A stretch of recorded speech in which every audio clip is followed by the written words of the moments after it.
অখিল গগৈ তীব্ৰ সমালোচনা কৰিছে নামনি অসমত একেবাৰে হাৱা হৈ যাব AIDF এ নিৰ্বাচনৰ সময়ত প্ৰাৰ্থী বিচাৰি নাপায় AIDF কেতিয়াও নিজকে বুলি মন্তব্য কৰিছে অখিল গগৈ কেইবাটাও মন্তব্য কৰিছে অখিল গগৈ AIDF সন্দৰ্ভত এই মুহূৰ্তত লৈছো সবিশেষ তথ্য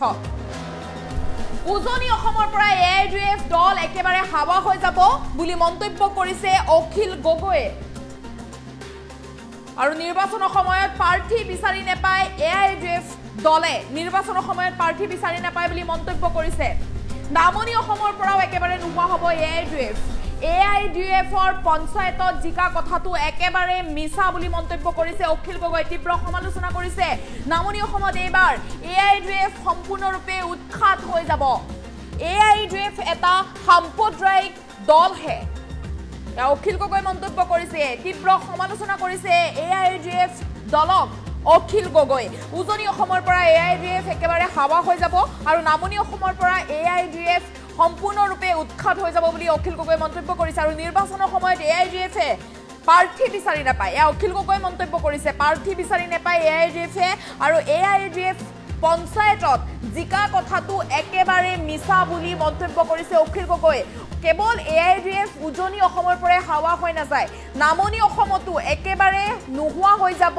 এই দলটি নোহোৱা হৈ যাব বুলি মন্তব্য কৰিছে অখিল গগৈ আৰু নিৰ্বাচনৰ সময়ত প্ৰাৰ্থী বিচাৰিয়ে নাপায় AIDF নিৰ্বাচনৰ সময়ত প্ৰাৰ্থী বিচাৰি নাপায় বুলি মন্তব্য কৰিছে অখিল গগৈ আৰু পঞ্চায়ত নিৰ্বাচনত জিকা কথাটো একেবাৰে মিছা AIDF পঞ্চায়ত নিৰ্বাচনত জিকা নাই এই কথাটো একেবাৰে মিছা কথা কৈছে অখিল গগৈ তীব্ৰ সমালোচনা কৰিছে AIDF দলক আৰু AIDF দল এটা সাম্প্ৰদায়িক দল বুলি মন্তব্য কৰিছে অখিল গগৈ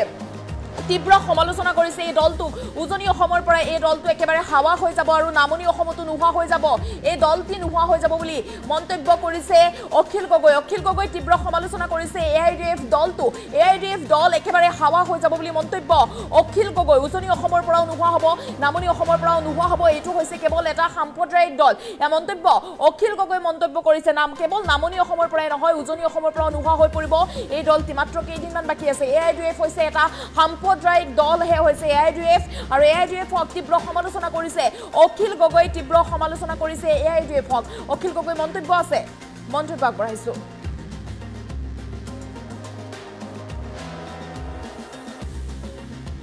নামনি অসমত এবাৰ AIDF হাৱা হৈ গ'ল AIDF নামনি অসমৰ বেছিভাগ সিটতে কেণ্ডিডেটে দিব পৰা নাই প্ৰাৰ্থীয়ে দিব পৰা নাই নামনি অসমত যিকেইটা কেণ্ডিডেট দিছে AIDF কোনেও হয়তো নিজিকে এবাৰ হয়তো AIDF শূন্য হৈ যাব নামনি অসমত এবাৰ AIDF সম্পূৰ্ণৰূপে উৎখাত হৈ যাব কংগ্ৰেছৰ এইটো প্ৰব্লেমেই কংগ্ৰেছে সদায় টিকেট বিক্ৰী কৰে মানুহে কৈ আছে চবেই মই যলৈকে আহিছোঁ তাতে কৈছে কংগ্ৰেছটো এইটো গেলা পাৰ্টি ইহঁতি টিকেট বিক্ৰী কৰিব টিকেট বিক্ৰী যদি কৰে যদি কোনোবা এজন মানুহে 20 লাখ টকা দি টিকেট লয় তেতিয়াহ'লে তেওঁটো প্ৰথমতে 1 কোটি টকা উঠাবলৈহে চাব তেওঁটো ৰাইজৰ কাম নকৰিব তেওঁটো দুৰ্নীতিহে কৰিব যদি নিজৰ দলৰ মানুহে নিজৰ দলৰ মানুহৰ পৰা পইচা লয় টিকেট বিক্ৰী কৰে তেতিয়াহ'লে সেইটো দলৰ কোনো সংস্কৃতি নাই সেইটো দল একেবাৰে বৰবাদ হৈ গৈছে সেইটোৰ জৰিয়তে কেতিয়াও দেশৰ কাম নহ'ব গতিকে কংগ্ৰেছ দলক মই এনেকুৱা টিকেট বিক্ৰী কামটো বন্ধ কৰিবৰ কাৰণে আহ্বান জনাইছোঁ নামনি অসমত এইবাৰ AIDF হাৱা হৈ গ'ল AIDF নামনি অসমৰ বেছিভাগ সিটতে কেণ্ডিডেটে দিব পৰা নাই প্ৰাৰ্থীয়ে দিব পৰা নাই নামনি অসমত যিকেইটা কেণ্ডিডেট দিছে AIDF কোনেও হয়তো নিজিকে এবাৰ হয়তো AIDF শূন্য হৈ যাব নামনি অসমত এবাৰ AIDF সম্পূৰ্ণৰূপে উৎখাত হৈ যাব কংগ্ৰেছৰ এইটো প্ৰব্লেমেই কংগ্ৰেছে সদায় টিকেট বিক্ৰী কৰে মানুহে কৈ আছে চবেই মই যলৈকে আহিছোঁ তাতে কৈছে কংগ্ৰেছটো এইটো গেলা পাৰ্টি ইহঁতি টিকেট বিক্ৰী কৰিব টিকেট বিক্ৰী যদি কৰে যদি কোনোবা এজন মানুহে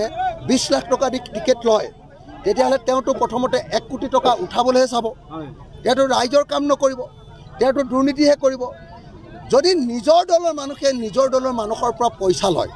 টিকেট বিক্ৰী কৰে তেতিয়াহ'লে সেইটো দলৰ কোনো সংস্কৃতি নাই সেইটো দল একেবাৰে বৰবাদ হৈ গৈছে সেইটোৰ জৰিয়তে কেতিয়াও দেশৰ কাম নহ'ব গতিকে কংগ্ৰেছ দলক মই এনেকুৱা টিকেট বিক্ৰী কামটো বন্ধ কৰিবৰ কাৰণে আহ্বান জনাইছোঁ নামনি অসমত এবাৰ AIDF হাৱা হৈ গ'ল AIDF নামনি অসমৰ বেছিভাগ সিটতে কেণ্ডিডেটে দিব পৰা নাই, প্ৰাৰ্থীয়ে দিব পৰা নাই। নামনি অসমত যিকেইটা কেণ্ডিডেট দিছে AIDF-এ কোনেও হয়তো নিজিকে, এইবাৰ হয়তো AIDF শূন্য হৈ যাব। নামনি অসমত এইবাৰ AIDF-এ সম্পূৰ্ণৰূপে উৎখাত হৈ যাব। কংগ্ৰেছৰ এইটো প্ৰব্লেমেই, কংগ্ৰেছে সদায় টিকেট বিক্ৰী কৰে। মানুহে কৈ আছে চবেই, মই যলৈকে আহিছোঁ তাতে কৈছে কংগ্ৰেছটো এইটো গেলা পাৰ্টি, ইহঁতে টিকেট বিক্ৰী কৰিব। টিকেট বিক্ৰী যদি কৰে, যদি কোনোবা এজন মানুহে 20 লাখ টকা দি টিকেট লয়, তেতিয়াহ'লে তেওঁতো প্ৰথমতে 1 কোটি টকা উঠাবলৈহে চাব, তেওঁতো ৰাইজৰ কাম নকৰিব, তেওঁতো দুৰ্নীতিহে কৰিব। যদি নিজৰ দলৰ মানুহে নিজৰ দলৰ মানুহৰ পৰা পইচা লয়, টিকেট বিক্ৰী কৰে, তেতিয়াহ'লে সেইটো দলৰ কোনো সংস্কৃতি নাই, সেইটো দল একেবাৰে বৰবাদ হৈ গৈছে। সেইটোৰ জৰিয়তে কেতিয়াও দেশৰ কাম নহ'ব। গতিকে কংগ্ৰেছ দলক মই এনেকুৱা টিকেট বিক্ৰী কামটো বন্ধ কৰিবৰ কাৰণে আহ্বান জনাইছোঁ। নামনি অসমত এইবাৰ AIDF হাৱা হৈ গ'ল। AIDF-এ নামনি অসমৰ বেছিভাগ সিটতে কেণ্ডিডেটে দিব পৰা নাই, প্ৰাৰ্থীয়ে দিব পৰা নাই। নামনি অসমত যিকেইটা কেণ্ডিডেট দিছে AIDF-এ কোনেও হয়তো নিজিকে, এইবাৰ হয়তো AIDF শূন্য হৈ যাব। নামনি অসমত এইবাৰ AIDF-এ সম্পূৰ্ণৰূপে উৎখাত হৈ যাব। কংগ্ৰেছৰ এইটো প্ৰব্লেমেই, কংগ্ৰেছে সদায় টিকেট বিক্ৰী কৰে। মানুহে কৈ আছে চবেই, মই যলৈকে আহিছোঁ তাতে কৈছে কংগ্ৰেছটো এইটো গেলা পাৰ্টি, ইহঁতে টিকেট বিক্ৰী কৰিব। টিকেট বিক্ৰী যদি কৰে, যদি কোনোবা এজন মানুহে 20 লাখ টকা দি টিকেট লয়, তেতিয়াহ'লে তেওঁতো প্ৰথমতে 1 কোটি টকা উঠাবলৈহে চাব, তেওঁতো ৰাইজৰ কাম নকৰিব, তেওঁতো দুৰ্নীতিহে কৰিব। যদি নিজৰ দলৰ মানুহে নিজৰ দলৰ মানুহৰ পৰা পইচা লয়, টিকেট বিক্ৰী কৰে,